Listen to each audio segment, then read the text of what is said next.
A corda vai arrebentar?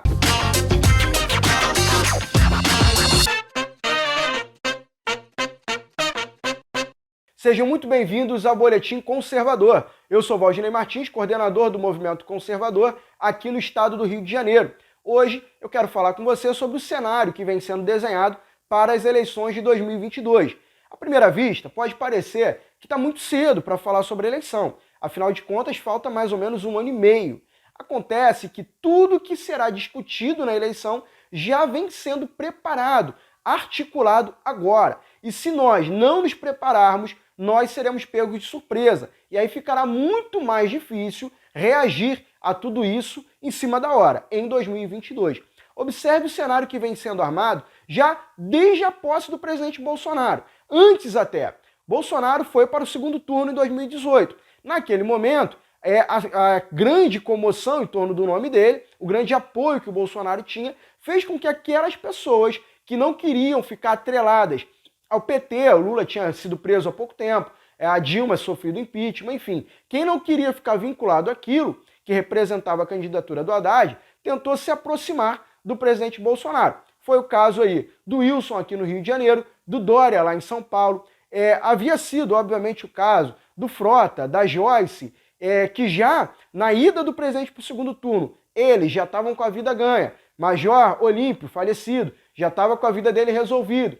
Se afastaram do presidente Bolsonaro. Agora, o Dória, o Wilson e aqueles que estavam próximos a esses começaram a querer usar o nome do Bolsonaro, usar o prestígio do Bolsonaro para emplacar as suas candidaturas no segundo turno. Logo que virou o ano, começou 2019, começaram ali as insinuações, as aproximações com a esquerda e as alfinetadas contra o presidente. No início era algo muito singelo.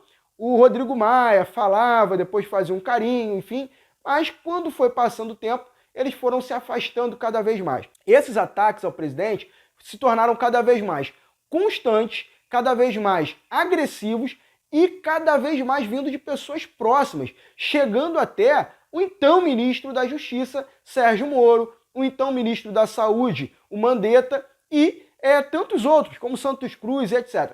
Agora, nessa quarta-feira de manhã, o Frutuoso colocou aqui no Vista Pátria o vídeo do general Pujol, que até terça-feira era comandante do Exército. Já saiu do Exército, do comando, levantando o calcanhar contra o presidente Bolsonaro, atacando o presidente Bolsonaro.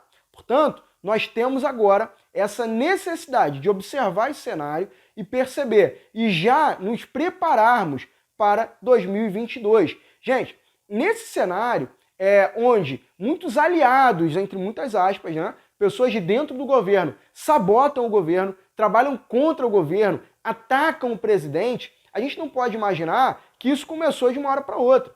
Que quando eles saíram do governo, eles começaram a atacar. É óbvio que pessoas como Joyce, como Mandetta, como Moro, já foram vendidas para o presidente Bolsonaro como cavalos de Troia. Já estavam predestinadas a fazer isso. Ou seja, começaram a apresentar um discurso próximo ao presidente para de dentro para fora colocar vazamento, vazando áudio, influenciar o governo, criar confusões, criar contendas de dentro para fora, atrapalhar o governo. É óbvio que a esquerda, a mesma esquerda que durante o regime militar teve tranquilidade para atuar nos sindicatos, para atuar na educação, na comunicação, na mídia, na arte, na cultura, enfim, a esquerda passou 25 anos dentro do regime militar se preparando. Quando houve o que eles chamam de abertura, a direita, que eram os militares, e aqueles que estavam próximos aos militares já estavam completamente desgastados, e a esquerda renovada, pronta desde a base para assumir o protagonismo político. Essa esquerda vem então há 30 anos assumindo o poder, fizeram uma Constituição e vem assumindo o poder. Essa mesma esquerda, ao ver o crescimento do Bolsonaro, já inoculou seu veneno dentro do governo. E o presidente Bolsonaro tem muita dificuldade para identificar e eliminar os esquerdistas do seu próprio meio de convívio. Isso vocês estão vendo dia após dia acontecendo. Verdadeiros inimigos do presidente Bolsonaro e do que ele representa. O que ele representa? Um governo cristão, um governo que respeita a liberdade individual, respeita o cidadão, respeita a liberdade ao trabalho, respeita a família, enfim, Tudo aquilo que nós temos defendido há muitos e muitos anos e que o Bolsonaro sempre defendeu no Congresso Nacional. Agora, nós não podemos imaginar que simplesmente subindo hashtag ou fazendo manifestações aí pedindo que os militares assumam ou que os militares garantam, né, façam uma intervenção, deem uma limpa, entreguem o governo ao Bolsonaro, enfim, sem interferência da esquerda, é muita inocência pensar que de uma dessas formas nós conseguiremos resolver o problema e salvar o país. É importante que a gente se prepare de forma muito mais madura, muito mais profunda e muito mais articulada rapidamente para nos prepararmos para 22. Observe o que a esquerda tem feito, o que eles têm preparado nesse momento. É tanta coisa que eu precisei listar aqui e pegar uma colinha, mas vocês vão ver as imagens aí, a gente separou alguns prints dos noticiários recentes para você ver como que a esquerda está se preparando. Olha só nos últimos dias nós vimos aquelas super live lá, né? Inclusive campeã de like, que envolveu lá o Luciano Huck, envolveu o Ciro Gomes, enfim, os chamados presidenciáveis. Então o que é isso? A esquerda está testando nomes, está testando alguns candidatos para ver se acha algum mais palatável para emplacar em 2022 para concorrer com o Bolsonaro. Então eles estão colocando lá o Dória, o Luciano Huck, o Ciro, o Haddad, enfim, para ver se um deles fica mais aceitável, eles vão colocar todos os outros para apoiar. Daí você fala, não, mas que o Huck nunca vai ganhar do Bolsonaro, etc, etc. Gente, não ganha, mas consegue trazer alguns eleitores. E aí é onde eu falo, se nós não ficarmos atentos, a gente começar a perder. O Bolsonaro teve 57 milhões de votos, mas praticamente 90 milhões de pessoas não votaram no Bolsonaro.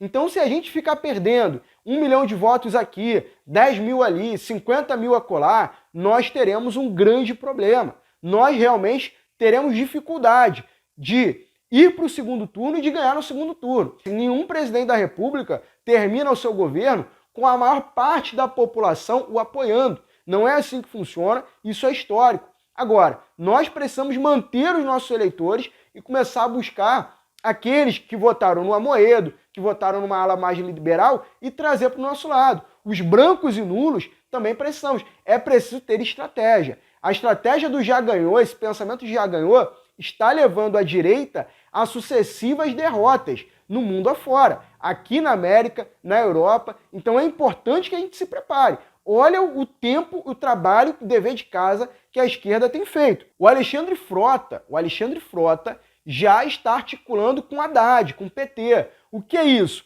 Algumas pessoas que votam no Alexandre Frota, que gostam do trabalho dele, que não são petistas, esquerdistas, já estão vendo ali, olha, está amenizando o discurso. Até que o Frota não é esse bolsonarista que ele era, tá vendo? Ó, tá mudando o pensamento. Assim vai o Nando Moura, assim vai o Danilo Gentili, enfim, que eu vou falar dele já já. E também, da mesma forma, o Haddad vai se mostrando que não é tão petista assim, o PT não é esse monstro que vocês pensam. Olha, a gente vai para o diálogo. Quem não dialoga são os bolsonaristas, quem não dialoga é o Bolsonaro, são radicais, são isso, são aquilo. E aí, meus amigos, quanto mais a gente leva a conversa para o campo da intervenção, intervenção com o Bolsonaro no poder, queremos os militares e tudo mais, mas a gente assume esse rótulo de radical, de intolerante, etc, etc. Olha o cenário que está sendo armado. Danilo Gentili, que eu falei dele agora há pouco, já vai conversando com Amoedo e já vai preparando uma candidatura. Se ele sai candidato ou não, não importa. O que importa é que tem gente que votou no Bolsonaro em 2018, que apoia o Bolsonaro, mas que dá ouvido para ele e que começa a perceber, a ser moldado, a ter o seu pensamento influenciado por esse tipo de pensamento, por esse tipo de expoente. Amoedo, Danilo Gentili, então já vai levando um percentual dos nossos votos. É aquilo que eu estou falando, vai diluindo o eleitorado. E o que a gente vai fazer para recuperar esse tempo perdido, para recuperar esse eleitorado? E aqui agora, a notícia que eu considero mais importante, a mais grave e a que certamente vai gerar mais impacto na base de apoio ao presidente Bolsonaro. Essa influencia mais em 2022. Aqui, meus amigos, eles não estão discutindo quem vai ganhar a eleição. São todos discutindo, atacando de alguma forma, para tentar drenar, roubar alguns votos do presidente Bolsonaro. E agora, o Boulos, ele se reúne com o presidente do Republicanos. O Republicanos é um partido muito influente no meio evangélico. O Republicanos, principalmente no meio neopentecostal. O Republicanos é o partido principal ali dos candidatos da Igreja Universal. Foi o partido, por exemplo, do Marcelo Crivella. O Republicanos teve o apoio bolsonarista aqui no Rio de Janeiro, teve esse mesmo apoio lá em São Paulo com o Russomano. E aí, era a opção aqui no Rio de Janeiro, entre Eduardo Paes e Marcelo Crivella, não ficava muita dúvida, né, que não dava para votar no Paes. Agora, o que acontece é que bem antes, no início do ano de 2020, quando nós tentávamos emplacar uma candidatura conservadora, aqui o Vista Pátria, o Alan Frutuoso, ele deu muito espaço para o Ottoni de Paula, para o Márcio Gualberto, eu apoiei o Márcio Gualberto, queria que ele fosse candidato, o Frutuoso deu espaço para o Luiz Lima, mas a ala bolsonarista foi de primeira mão com o Marcelo Crivella e com o Celso Russomano lá em São Paulo. Vocês se lembram? Nós queríamos emplacar o Edson Salomão para candidato a prefeito ou também o príncipe Luiz Felipe de Orleans e Bragança. Nós apoiávamos o Edson Salomão. E a galera foi de quê? Foi de Celso Russomano. Esse apoio para eles, porque estão alinhados, porque vai dar apoio ao Bolsonaro, etc, etc. Olha aqui, vai receber agora o Boulos. Gente, como não era nem para conversar. Se você é presidente de um partido, aliado do presidente Bolsonaro, o que você vai fazer com o Boulos? Daqui a pouco vai bater um papo com o Freixo e disse que estava muito impressionado com o Boulos. Então o Boulos já sai dizendo agora que está se aproximando da ala evangélica. Isso é muito importante. E tudo isso dentro de um contexto em que nós temos o Luiz Inácio condenado, agora tendo a sua pena, a sua sentença anulada. Significa que o Luiz Inácio está novamente elegível. O que significa? O Luiz Inácio hoje, ele é uma moeda de troca para influenciar partidos, para influenciar o jogo político. Enfim, agora ele vai mobilizar todo esse sistema. Isso é o que nós temos para enfrentar em 2022. A eleição de 2022 vai acontecer e a esquerda já está se preparando. O que nós precisamos fazer nesse momento, o que é urgente, é a gente se preparar. Esse discurso de intervenção militar, meus amigos, ele não cola.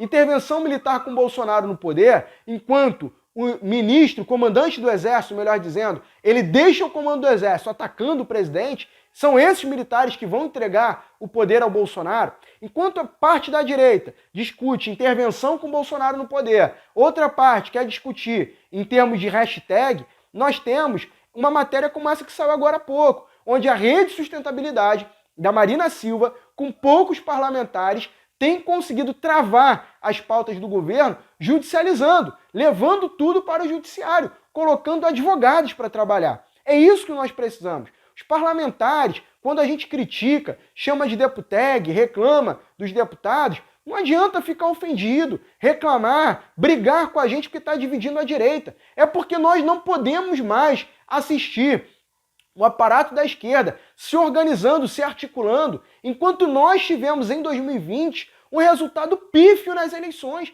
Aqui no Rio de Janeiro não conseguimos eleger vereadores. Isso por quê? Por falta de organização. Os deputados mais votados, os deputados mais influentes, com maiores redes sociais, não conseguiram estruturar candidaturas para prefeitos e vereadores. Não deram ouvido à base, não receberam os movimentos para definir, olha, não seria melhor você, em vez de lançar a candidatura, apoiar o fulano tem mais chance? Isso não aconteceu no Rio de Janeiro, não aconteceu em São Paulo. O Edson Salomão, com 20 mil votos dava para eleger um vereador. Não conseguiu, por quê? Porque o partido que ele estava não conseguiu fazer cadeira. Essa realidade nós precisamos transformar. Então, quando a gente pressiona os nossos representantes, os líderes bolsonaristas, é porque nós não estamos vendo esse tipo de ação. Enquanto a esquerda se mobiliza, a direita está deixando o Bolsonaro isolado. E quando eu digo a direita, não são os movimentos, não são as redes sociais, não é a tia do Zap. Pelo contrário, esses estão trabalhando. Mas, por muitas vezes, os parlamentares mais próximos ao Bolsonaro, mais influentes, ficam calados, ficam inertes, enquanto a esquerda está agindo. É importante que a gente possa se organizar. É importante que o exemplo venha de cima. O povo está na rua para apoiar o presidente Bolsonaro. O povo deixou muito claro as suas pautas. Temos gente aqui de Volta Redonda, São Gonçalo, várias cidades do Rio de Janeiro, para reconhecer a importância desse ato. Aqui nas minhas mãos eu tenho o símbolo da nossa falta de liberdade. Aqui está o símbolo desses ditadores, colocando capaz de todos nós. O povo é contra a vacina obrigatória, o povo é contra as medidas de fechamento do comércio, o povo é contra a restrição de liberdades individuais, proibir praia.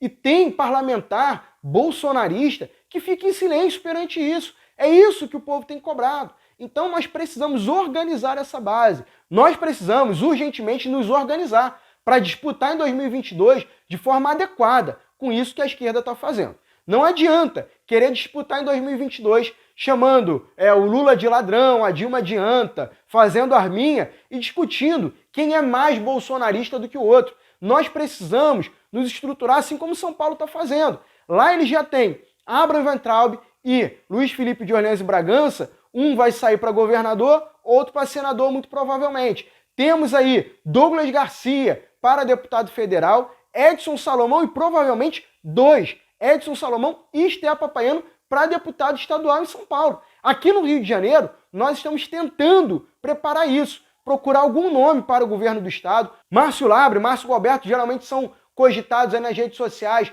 para o Senado. Bom, é importante que a gente tenha um nome para o Senado, é importante que a gente se organize, os grupos, os movimentos, para apoiar um candidato a deputado federal, um candidato a deputado estadual, como nós fazemos aqui. Aqui no Movimento Conservador, a gente sempre abre espaço para o Labre, para o Galberto, para que o povo veja que nós temos aqui alguns representantes. Na Câmara Federal Labre, na Alerj, o Galberto tem defendido os interesses conservadores. Mas não é fazer arminha e dizer que é bolsonarista.